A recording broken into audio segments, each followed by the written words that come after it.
बातमीचा अर्थ आहे भरोसा आणि तुमच्या भरोसा आहे आमची जिम्मेदारी। आपण पाहत आहात NCN न्यूज। त्यानंतर आज मला एक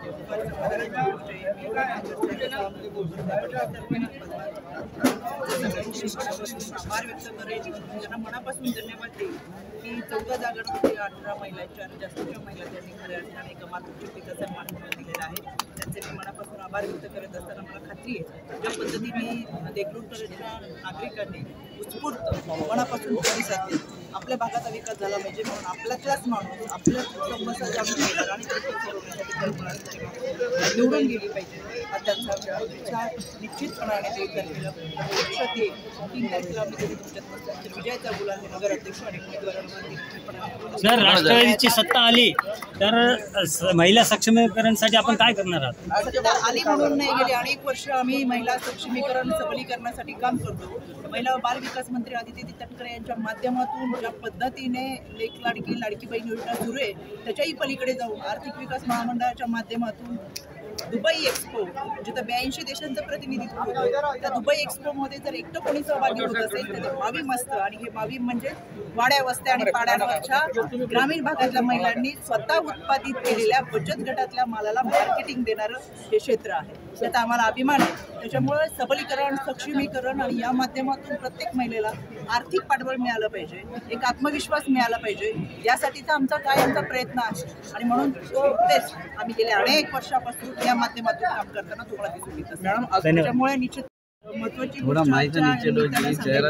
अंजली दमानिया यांनी आदरणीय दादांवरती जी काही टीका केली, खरं तर अंजली दमानिया या आजपर्यंत जर सगळ्या गोष्टी पाहिल्या तर जितके काही राजकीय आरोप त्यांनी आजपर्यंत केले त्या राजकीय आरोपांचा कुठेही पाठपुरावा नाही आणि त्यांनी ज्या ज्या व्यक्तींवरती आरोप केले ते कोणतेही आरोप आजतागायत सिद्ध झाले नाही। त्याच्यामुळं प्रेस बोलवणं, ऐकून माहितीवरती बेछूट आरोप करणं आणि एखाद्याचं राजकीय आयुष्य उद्ध्वस्त करणं हा अंजली दमानिया यांचा रुटीन प्रॅक्टिसचा कार्यक्रम आहे।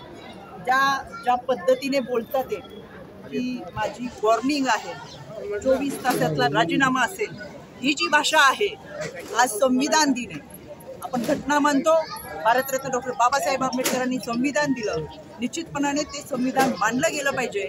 अंजली दमानिया कायम ते पायदळी तुडवताना दिसतात, ना प्रशासनावरती विश्वास ठेवतात, ना माननीय न्यायालयावरती विश्वास ठेवतात किंवा शासनावरतीच्या कुठल्या कामकाजावर विश्वास ठेवतात। स्वतःच आरोप करायचे, स्वतःच इन्व्हेस्टिगेशन करायचं, स्वतःच त्याच्यातली तत्व शोधून काढायची।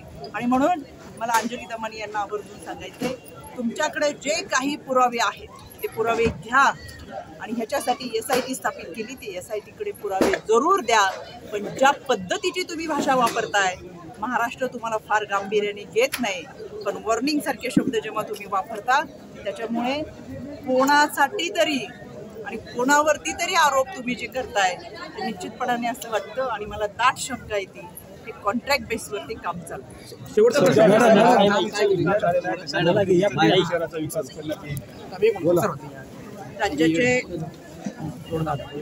राज्याचे उपमुख्यमंत्री तथा अर्थमंत्री आदरणीय दादा हे बारामतीमधून 7 वेळा आमदार म्हणून निवडून आले आणि निश्चितपणाने जनतेने दिलेल्या साथ प्रतिसाद यामुळे चांगल्या पद्धतीचा विकास हा बारामतीचा आपण पाहतोय। गेल्या वर्षभरामध्ये चिखलीकर साहेब जेव्हा दादांबरोबर आले तेव्हापासून त्यांना 150 कोटीचा निधी दादांनी दिला। अनेक विकास कामं करायची आहेत, केलेली आहेत, जी करायची त्यांची स्वप्न पूर्ण करायची, ती संकल्प सिद्धीत घेऊन जायचे। आदरणीय दादांनी अतिशय भरीव असा निधी मागील काळातल्या आमदारांना दिलेला आहे, त्याच्यामुळे मला खात्री आहे चिखलीकर साहेबांना पुढच्या कालावधीमध्ये हजारो कोटीचा निधी दादा देतील, जे लोहाची असेल, देगलूरची असेल, एकूणच नांदेडच्या विकासासाठी असेल, जी काही कामं करायची ती कामं पूर्ण झाली पाहिजे हे राज्याचे उपमुख्यमंत्री म्हणून निश्चितपणाने दादांची अपेक्षा आहे। आणि शेवटचा प्रश्न मॅडम, शेवटचा प्रश्न होता ज्यामध्ये की पश्चिम महाराष्ट्रामध्ये महिलांसाठी जे काम केलं होतं या ठिकाणी तुम्ही नांदेड जिल्हा आणि देगलूरसाठी काय काम करण्यासाठी तुम्ही दादांना सांगणार आहात? आम्ही एका जिल्ह्यासाठी काम करत नाही, एका विभागासाठी काम करत नाही। राज्य महिला आयोग हे संपूर्ण महाराष्ट्राचं असतं, महिला बाल विकास मंत्री हे पूर्ण पश्चिम महाराष्ट्राचा विकास झाला त्या देगलूर सदर मराठवाड्यामध्ये विकासाच्या धर्तीवरती ज्या पद्धतीने एक लाडकी लाडकी बहीण योजना दिली ती पश्चिम महाराष्ट्रासाठी दिली नाही, ती पूर्ण महाराष्ट्रासाठी दिलेली आहे। आणि मावीम हे क्षेत्र मला असं वाटतं नांदेडमध्ये सर्वाधिक काम जर कोणाचं असेल तर ते आर्थिक विकास महामंडळाच्या माध्यमातून होत असतं। त्याच्यामुळे जो काही विकास होईल ते संपूर्ण महाराष्ट्रात होईल. एकट्या विभागाचा विकास आणि त्याचा विचार कदापि कुठलाही नेता किंवा पक्ष करत नाही. त्याच्यामुळे ज्या पद्धतीने शहरामध्ये राहणारा नागरिक आहे तसाच तो ग्रामीण भागामध्ये राहतो, तसाच तो वाड्या वस्ती आणि पाड्यांपर्यंत राहतो. त्याच्यामुळे विकासाची गंगा पाड्यांपर्यंत घेऊन जाण्याचा संकल्प आमचा सगळ्यांचा आहे आणि तो निश्चितपणाने आपल्या सर्वांच्या सहकार्याने